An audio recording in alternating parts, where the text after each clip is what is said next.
બનાસકાંઠાના ઓગળના ઊણ ગામમાં બબાલનો એક મામલો સામે આવ્યો કે જ્યાં બીજા દિવસે પણ રબારી સમાજની મહિલાઓમાં ડરનો માહોલ જોવા મળી રહ્યો છે। પુરુષો બહાર હતા તે સમયે ટોળાએ હુમલો કર્યો હોવાનો આરોપ સ્થાનિક મહિલાઓ લગાવી રહી છે। ગામના તમામ સમાજના લોકો પર હુમલો થયો હોવાનો તેણીએ આરોપ લગાવ્યો। ચૌધરી સમાજના ટોળા વિરુદ્ધ હવે કડક કાર્યવાહીની માંગ તેમણે કરી છે। સૌ ભાઈ બધા માલ લઈને વગડે ગયા હતા ને અમે બૈરા માણસ સૌ ઘરે હતા અને અમારી ઉપર પથ્થરમાર કર્યો અને એક વાતમાં કે કોઈ અમારા ઘરે એમ કે અમને ઘરે આવીને પથ્થરમાર કર્યો અને અમે કોઈ અમારા ભાઈ કોઈ ઘરે નતા, અમે બૈરા માણસ ઘરે હતા ને અમને બહુ એમ કે ઈજા પહોંચાડી, અમારી ઉપર બહુ એમ કે ખોટું કર્યું। અત્રે ઉલ્લેખનીય છે કે ગઈકાલે બનેલી ઘટના બાદ ઊણ ગામના લોકોમાં ભારે રોષ છે। ઊણ ગામના સરપંચના પતિનું કહેવું છે કે જે મહાદેવ રબારીએ ચૌધરી સમાજની દીકરી સાથે લગ્ન કર્યા એ 3 વર્ષથી ગામમાંથી તડીપાર છે। આમ છતાં ચૌધરી સમાજના ટોળાએ ગામ પર હુમલો કર્યો, તોડફોડ કરી ભારે નુકસાન પહોંચાડ્યું। તેથી ચૌધરી સમાજના ટોળા સામે કડક કાર્યવાહી થવી જોઈએ।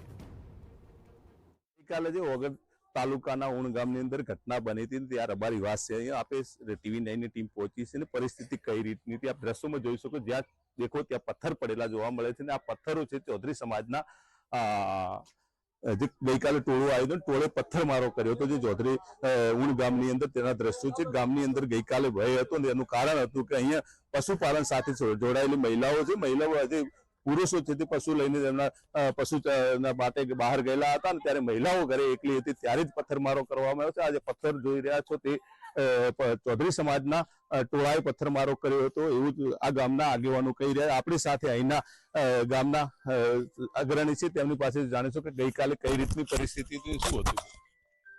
ગઈકાલે પરિસ્થિતિ બહુ વિકટ હતી અને આજે પરિસ્થિતિ સારી છે।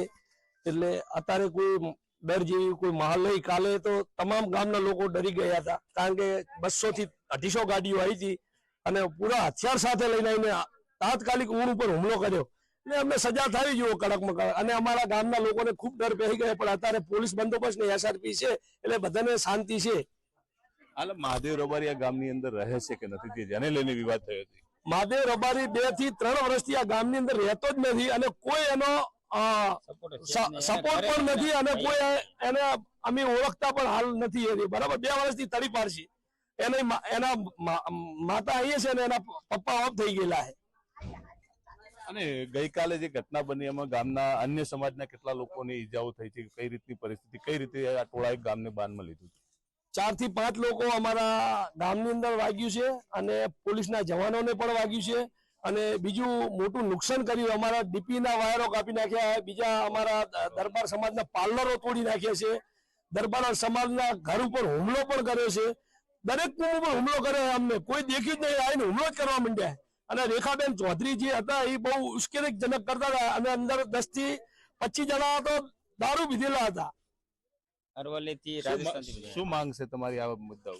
અમારી માંગ એટલી છે કે આવો હુમલો કોઈ ગામ ઉપર ના કરે। આજે ઊણ ઉપર કર્યો, કાલે બીજા ગામ ઉપર કરે તો એમના ઉપર કડકમાં કડક સજા કરે એવી અમારી માંગણી છે। ગામના લોકો કહી રહ્યા છે ગઈકાલે જે બાનમાં લેવાય હતું પૂરું ગામ બાનમાં લીધું તેથી જે ટોળું હતું ટોળા સામે કડકમાં કડક કાર્યવાહી કરાય। દિનેશ ઠાકોર, ટીવી 9 બનાસકાંઠા।